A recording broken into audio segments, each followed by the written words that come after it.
मेरे चैनल से जुड़े हुए बिहार के तमाम नियोजित शिक्षक भाई बहनों का स्वागत है। दोस्तों, दिसंबर का महीना जो है वो लास्ट महीना भले ही है, लेकिन लास्ट जो है ना वो आपको बहुत कुछ संदेश दे करके जाएगा, बहुत कुछ ऐसे समाचार दे करके जाएगा जिसे आप भूले नहीं भुलाइएगा और इसकी सराहना करते भी नहीं थकिएगा।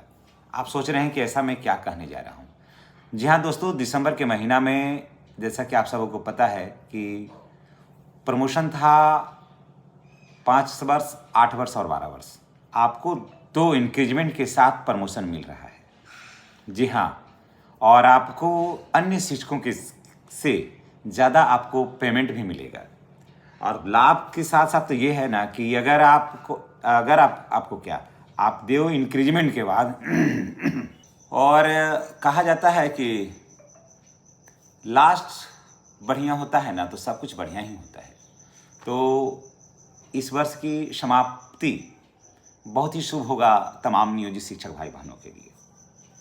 अब आप सोच रहे होंगे कि क्या होगा। मैं आपको बता दे रहा हूं कि अगर कोई प्राइमरी के शिक्षक हैं तो वो मिडिल स्कूल के भी शिक्षक हो जाएंगे। नियोजित शिक्षक की मैं बात कर रहा हूं अभी।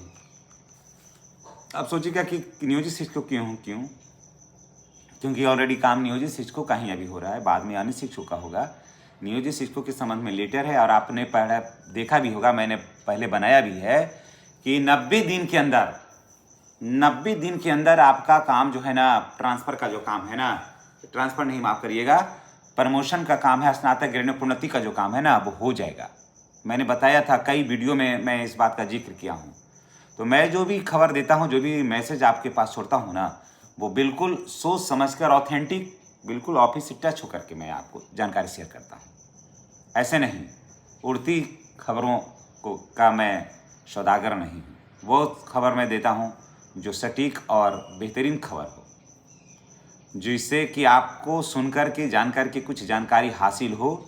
हाँ, कुछ बातें छूट जाती है, एक ही वीडियो में हर बात जो है वो समाहित नहीं हो पाती है, उसको इंक्लूड नहीं करते हैं, या फिर कुछ बात मिसमाइंड भी हो जाता है, तो फिर बाद में हम उसको अलग से, या फिर हमारे बहुत सारे मित्र हैं वो बताते हैं कि इस बात को भी जोड़ा जाए, इस बात को भी कहा जाए, इस बात का भी जानकारी हमारे शिक्षकों के बीच में होना चाहिए या रखना चाहिए, तो फिर हम रखते हैं आपको। इसलिए मैं अपने समस्त दोस्तों को भी मैं शुक्रगुजार हूँ। और मैं ये भी कहूँगा आपसे कि आप धैर्य के साथ, लगन के साथ, हिम्मत के साथ बने रहिए।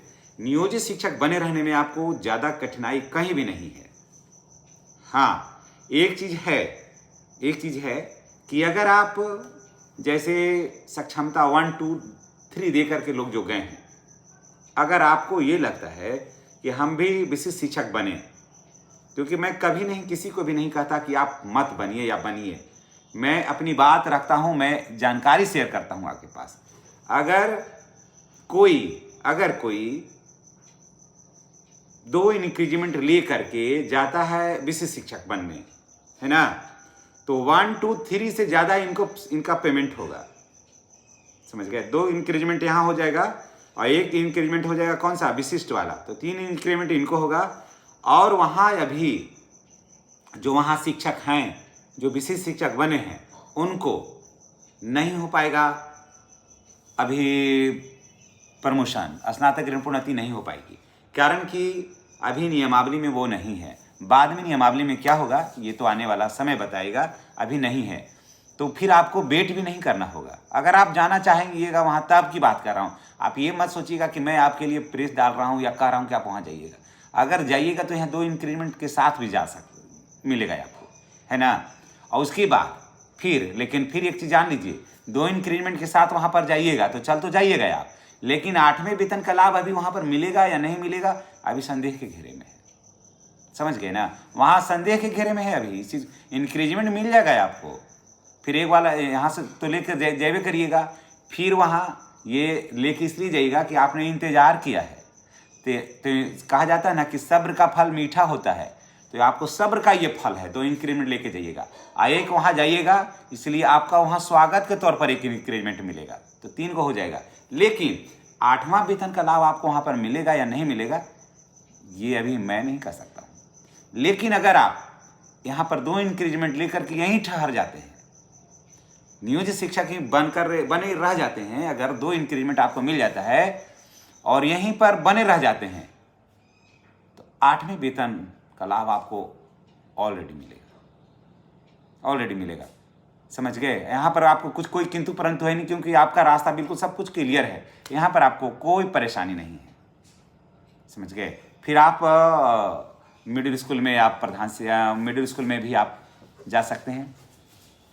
उसके बाद सारी सुविधाएं आपके पास हो जाएगी। हाँ, अंतर अब कहाँ होगा ये भी मैं बता देता हूँ। अंतर हो जाएगा एनपीएस का। तो देखिए, पैसा ऑलरेडी भी तो पैसा आपको मिल रहा है ज़्यादा, तो पैसा को इन्वेस्ट करिए कहीं। अगर नहीं इन्वेस्ट करते हैं तो आप ना समझिएगा कि क्यों नहीं इन्वेस्ट कर रहे हैं। तो ये सब चीज़ों को आप मिलाइए। अगर मिलाइएगा तो लगेगा ना कि बेकार है, अभी तो नियोजित शिक्षक बन के ही रहना ही अच्छा है। अगर हमारी बात आपको पसंद आ रही है तो एक लाइक बटन अवश्य दबाइएगा। जो अंगूठा का निशान है ना, उसको दबाइए आप। इसलिए नियोजित शिक्षक, मैं बार बार कहता हूं कि नियोजित शिक्षक बने रहने में ज़्यादा नुकसान कुछ नहीं है। वैसे शुरू से मैं कह रहा हूं। हाँ, जिनको लगेगा कि नहीं हम विशिष्ट शिक्षक बन जाए, राजकर्मी बन जाए, ट्रांसफ़र हो जाए, तो वो जा सकते हैं। वो ले भी रहे हैं ट्रांसफ़र। बहुत सारे हमारे भाई बहनों का घर से बहुत दूर था भी, तो लोग ट्रांसफ़र ले लेके जा भी रहे हैं। अभी ट्रांसफ़र का लेटर, बहुत सारा ट्रांसफ़र का सूचना आया भी है और आएगा भी। तो नियोजित शिक्षकों का भी ट्रांसफ़र होगा, लेकिन अभी नहीं होगा। पहले इन लोगों का होगा, उसके बाद होगा। समझ गए? नियोजित शिक्षकों को भी ट्रांसफ़र होगा, एकदम जानिए। मैं कई वीडियो में ये बात को मैं कहा हूँ कि नियोजित शिक्षकों का भी ट्रांसफ़र होगा, लेकिन अभी नहीं होगा, पहले इन लोगों का होगा। आप सब कुछ ले लीजिए ना, ले वो के जाइएगा। जैसे खेत में जाते हैं ना, जैसे आप बाहर रहते हैं, जब आते हैं घर तो सब धान वगैरह बटाईदार से बंटवा के कैसे जाते हैं, है ना? सब कुछ बंटवा उठवा के, सब कुछ लेके गाड़ी करके, और जितना भी चावल है, दाल है, सब कुछ एक बार आइए। कैसे अभी जैसे घर में देखते हैं ना, कोई जाता है, अभी जहाँ बटाईदार लगा है या चौराहा लगा हुआ है, वो जाता है कब? अप्रैल में घर में, और गाड़ी वगैरह करके एक बार ले जाता है, उसी पर बैठा सब लाद लेके आता है, फिर जाता है अपना बाहर। फिर वहीं से फिर फ़ोन से बात होती रहती है। तो ठीक वैसे ही अभी जहाँ भी जाइएगा सब ले दे के जाइए, वहाँ आपको कोई टेंशन नहीं है। हाँ, अगर नहीं जाना चाहते हैं तो बने रहिए ना, क्या दिक्कत है? और नियोजित शिक्षक बन के रहने में ही मज़ा है। प्रधान शिक्षक जो भी आए हैं वो क्या लेकर के आए? सिरदर्दी के सिवा उनके पास क्या है? एक आध गो काम बता दीजिए कि प्रधान शिक्षक बन के आए हैं, कोई एक आध गो काम बता दीजिए कि ऐसा करके आए तो बड़ा खुश नज़र आ रहे हैं। नहीं ना? लेकिन आप नियोजित शिक्षक हैं, आप जितना बेहतरीन तरीके से आप रह रहे हैं, टेंशन मुक्त होकर के रहें, उतना कोई नहीं रह रहा है। इसलिए जितने भी नियोजित शिक्षक भाई बहन हैं, उनको 2 इंक्रीजमेंट मिल रहा है दिसंबर में, स्नातक ग्रेड में प्रोन्नति में मिल रहा है। वो मिडिल स्कूलों में उनका हो जाएगा। वो मिडिल स्कूल चाहेंगे तो मिडिल स्कूल में भी वो जा सकते हैं, है ना? 8वें वेतन का लाभ भी मिलेगा। तो सारी सुविधाएं हैं आपके पास। अब मर्जी आपकी है, सुविधा विहीन बनना चाहते हैं या सुविधा संपन्न बनना चाहते हैं। दोनों विकल्प आपके पास अभी खुला हुआ है जब तक आप नियोजित शिक्षक हैं। लेकिन जैसे ही इस यहाँ छोड़ करके वहाँ जाइएगा तो आपके पास कोई भी विकल्प नहीं है। इसलिए फैसला आपका है कि आप क्या चाहते हैं। आप अपना फैसला कमेंट बॉक्स में अवश्य लिखिएगा, और ये जानकारी आपको कैसी लगी है ये भी बताइएगा, और कौन सी बातें छूट रही है ये भी बताइएगा। चलिए, इसी के साथ मैं आपसे विदा लेता हूँ, ये जानकारी के साथ कि आप अपने यहाँ अपने प्रखंडों में, बीआरसी में देखिए, टच में जाइए, देखिए कि स्नातक ग्रेड में जो काम हो रहा था, प्रमोशन का जो काम हो रहा था, वो हो रहा है या नहीं हो रहा है। आप दबाव बनाइए। बहुत सारा जो प्रखंड है वहाँ लगभग ये काम संपन्न भी हो गया है, और बहुत सा जगह हाथ लगा हुआ है, वो कार्य 8 दिन में हो भी जाएगा। इसलिए सारा कुछ आप देख लीजिए। धन्यवाद। और चैनल को सब्सक्राइब करके बेल आइकन को दबाइएगा, ताकि आपको वीडियो का जो नोटिफिकेशन है वो आपको मिलता रहे। Thank you.